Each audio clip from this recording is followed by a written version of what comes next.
In this tutorial, I'm going to solve a different problem in Abacus. I'm going to squash aluminum cane and see how it performs. And I'm going to carry out a nonlinear buckling analysis. This is going to be really very interesting. I want to see that if I apply loading to this aluminum cane, what will happen? And this is what I'm aiming to get today. Now, the real issue is that where do we get these material properties? And I have taken a lot of assumptions today. Here is the height of the cane, the diameter, and the thickness of cane. And the material properties that I have assumed, mostly we use 3004 aluminum series, and for which the material properties are 170 MPa at yield, and at ultimate it's 220. Now, you might be wondering, where did I get these properties from? I've got these properties from this design code, Eurocode 9 design of aluminum structures. And series 3004, its yield is 170 and thickness, if thickness is less than 3, and its elongation is about 4%. It means that 0.04. Elongation, remember, when we test a sample in a tension machine, then we pull it. It is the total elongation of a sample. It represents the ductility of the material. Here I'm going to assume that the ultimate is 0.004, which is a very broad assumption, but hopefully it's going to be fine. Now, I will use these 3 steps to model in Abacus. First, I will carry out linear buckling analysis. And what linear buckling analysis will do is it will give me buckling mode shapes. It means that how this structure is going to buckle. And I'm going to perform analysis for 3 buckling modes. And then I will add this file before the end of the step, asterisk node fill u. What it will do is that it will get all the information about this buckling mode in a fill file. And I will then fetch that fill file in nonlinear buckling analysis, which is my second step, where I will perturb the mesh, or in a way disturb the mesh. I will say imperfections, linear B is step 1. Make sure that this linear B is the same step name as you carried out in linear analysis. The buckling which I'm using is thickness over 10. Now here you have to carry out the sensitivity analysis, that what buckling should be in this kind of problem, or you could actually measure it in the experiment to see what buckling can be. But here I have assumed that it is thickness over 10. So for first mode, thickness is 2 millimeter, thickness over 10 is 0.2. And for the second one, I have assumed it's going to be half of that. That's why it's 0.1. For the third one, I've assumed it is even half of that. So these are 3 mode shapes that I'm going to include. And you will see that the deformation is not symmetric. That's how you will experience it in real life, actually. The units I'm going to use SI millimeter units, and these are the units. I'll be using these 9 steps to model both linear and non-linear model: part, property, assembly, step, interaction module, load module, mesh module, job module, and visualization module.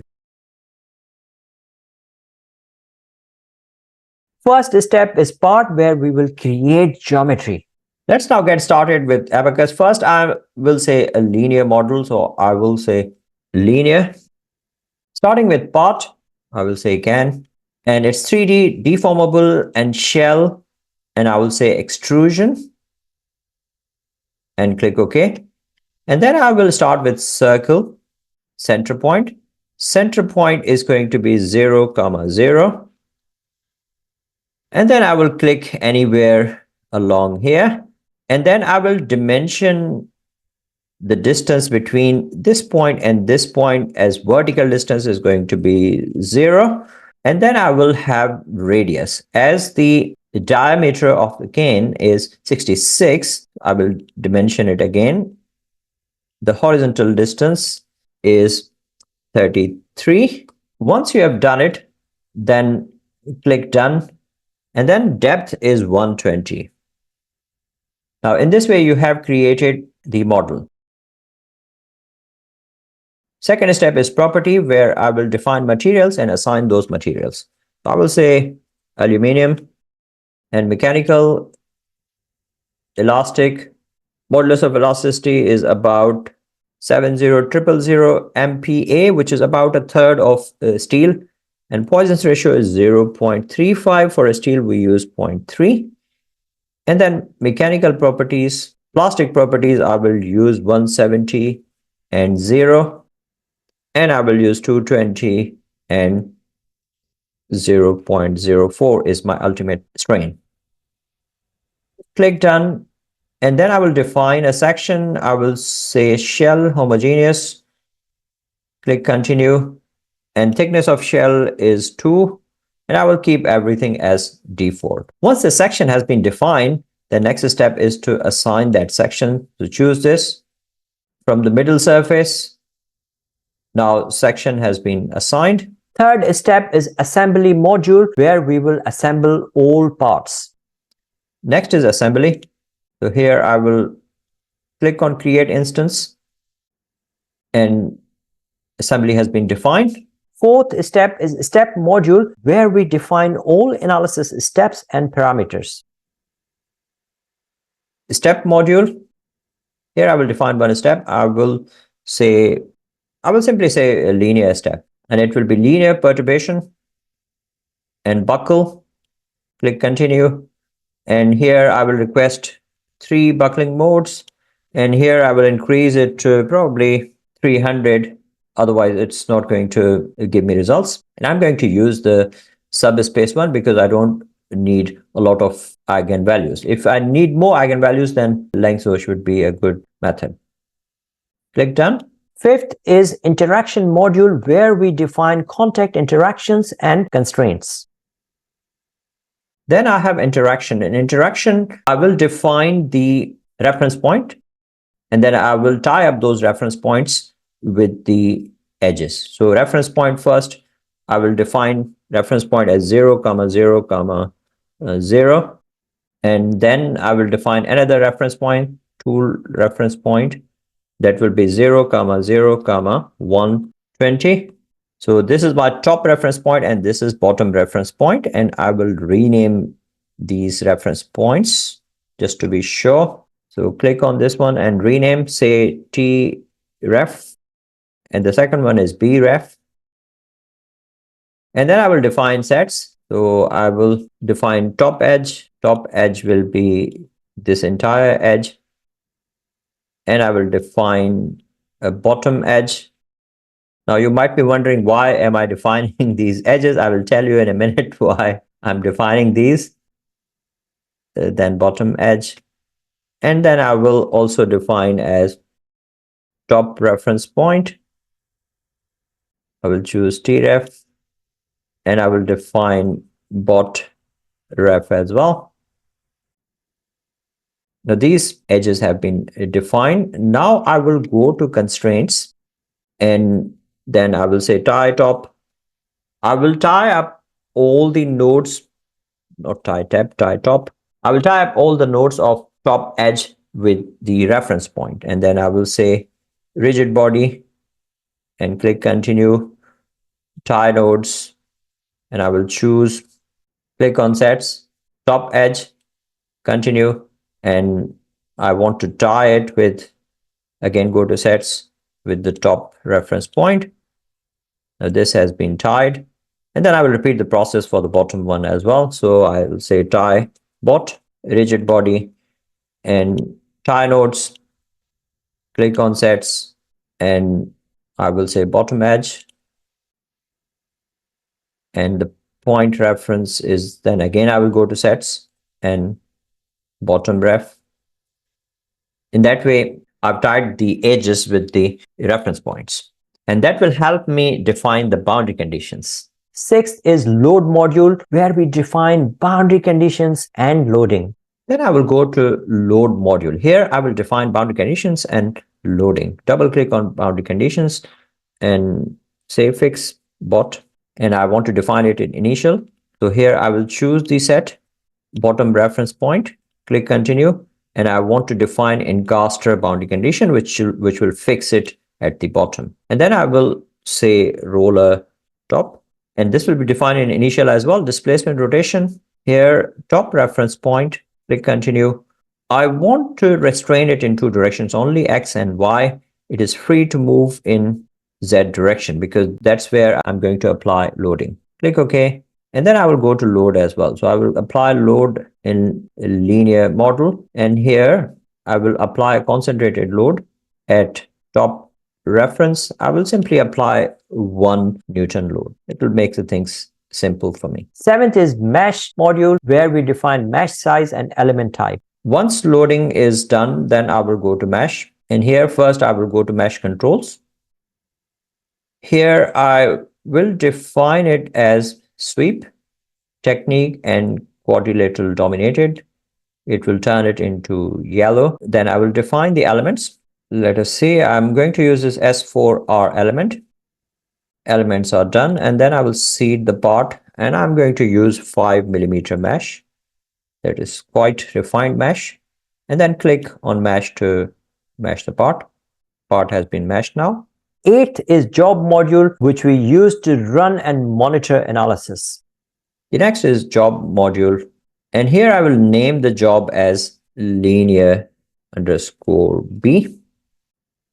Click done. And first I will define a working directory where all files have to be saved. When I will introduce this node fill U, make sure that they lie in the same working directory. So files, set working directory, and I will define and new, click done. And first I will carry out the data check to see everything is fine. If it passes the data check, then I will insert node fill U. The file completed with no errors. And then I will define this node fill U before the end of the step. What it will do, it will collect information from linear buckling. So simply I will copy this up, node fill U, and I will go to model. But before I go to this model, I want to save this as a nonlinear model as well. So I want to copy this model as nonlinear as well, and that will not have this node fill U. So let us copy the model. And another thing to note here is that in materials, I have defined the plastic properties as well. The plastic properties will not do anything in linear analysis. They will not be very useful. But because I was copying the model to nonlinear as well, so that's why I thought, yes, apply all the properties together.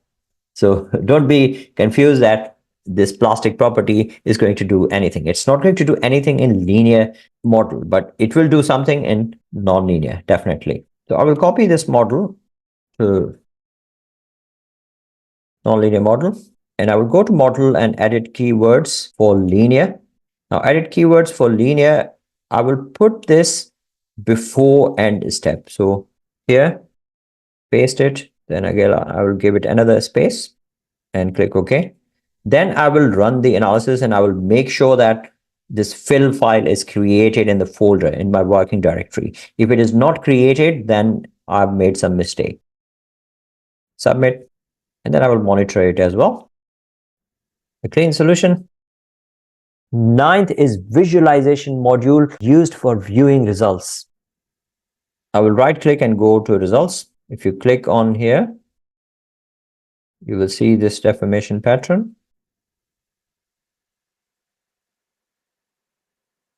And then I have to double check if this file is created or not. And here you can see that linearb.fill has been created.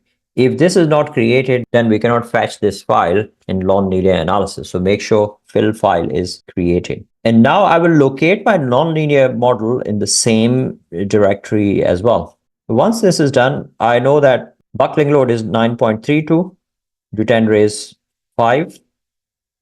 9.37 and 9.49. So I'm going to assume 9.5 into 10 raised 5 in nonlinear model. So let us see how we can create nonlinear model. I will go to nonlinear model. The first thing I will do is I will delete this linear step. So linear step has been deleted, and then I will go to step, and then I will say nonlinear. And here I will use static rigs. Click continue. I will turn on nonlinear geometry and incrementation. I will increase the incrementation to 1000, and the maximum I would like 1, and minimum I will reduce it to 0.0001. 0.01. And here I will apply load as well. So loading, concentrated load.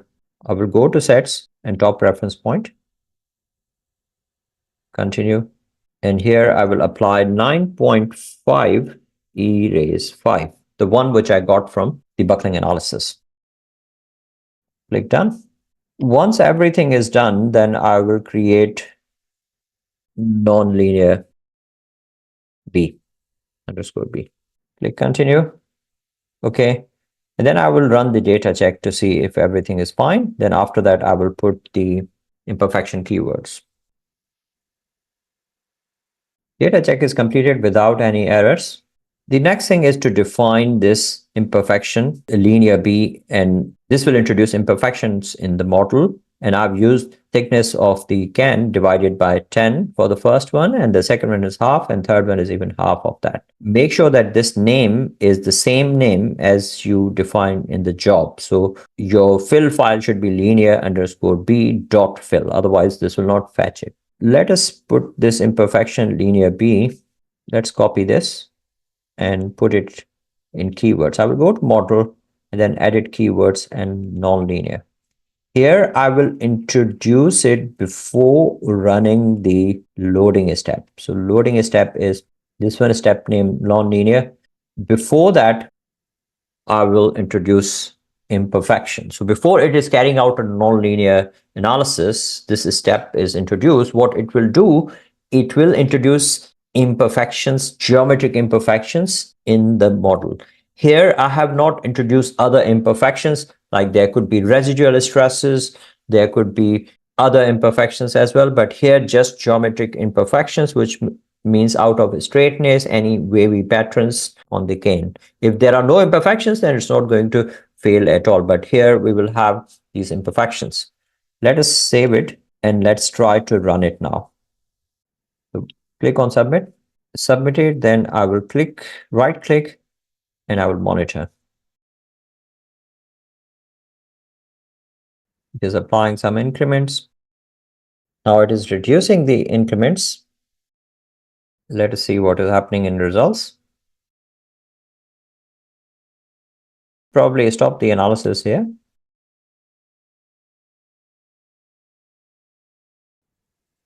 And then I will go to results. Let's play a movie and see what's happening. Now, the key thing to note here is that it is not failing symmetrically. It is just failing on one side. And that in itself is showing the actual behavior of the structure. You can view its load as well. So go to load proportionality factor. I will save it. It is showing a snap through behavior. It's decreasing, and then after that it is increasing because the wall thickness was folding over each other. So that's the reason you will see it is increasing over here. So about 0.07 something is applied of load proportionality factor. And I want to plot the load deflection curve. So for plotting the load deflection curve, I will take this load proportionality factor. I will multiply it with the applied load. And I will divide it by 1000 to convert it into kilonewtons. And that will give me load deflection curve. So first field output, unique nodal. And I would like displacement in Y3 direction. And element nodes, I will like it as top node. I will save it simply. So 25 millimeter has been applied. And then I will go to operate on data. And here I will combine U3 and load proportionality factor. I will multiply load proportionality factor with 9.5 e raised 5. But because I have to divide it by 1000 to convert it into kilonewtons, so simply I will say 950. Plot expression, save it as load deflection. Now here you can observe that it has reached up to 70 kilonewton at about 1.8 millimeter. This is load and this is deflection. And then after that, it is continuously decreasing. So about 70, then it is continuously decreasing. So this is a load deflection curve. Actually, this is not LPF, it is load here. So load proportionality factor, it means that amount of load that is applied, percentage of the load. So that's why we multiplied percentage of the load with the actual load applied, which was 950 kilonewtons. And in this way, you can plot the load deflection curve. You can have a look at the deformed shapes. Now, 70 kilonewton is quite heavy load. 1 kilonewton is about 100 kilograms. So about 7,000 kilograms or 7 tons. That is quite heavy load. That is equal to 2 adult African elephants on one single aluminum cane. Now you have to see that the modeling should be done with a caveat. It has to be done with the actual properties. It has to be done with the properties. You take this to the lab and then you have a coupon specimen, you find out it's a stress strain curve, and then you use that curve for this one and you measure the actual imperfections. Here I've assumed it's thickness over 10, but it may not be the case that for any aluminum cane it is thickness over 10. So this is something that needs to be optimized, but the process essentially is the same which I've given you here. So you follow the process and then you validate your results with experiments. Once the results are validated against experiments, then you can say that now you can use this model confidently to carry out some parametric study. So this was the basic procedure for modeling aluminum canes. Hope you liked the video, and I'll see you in my next tutorial. All modeling files and lecture slides are included at this link, tinyurl.com/jqureshi-abacus, and link to all ABAQUS tutorials are included on this website. Thanks for watching. Don't forget to subscribe for more practical insights into structural engineering and beyond. Until next time, stay curious.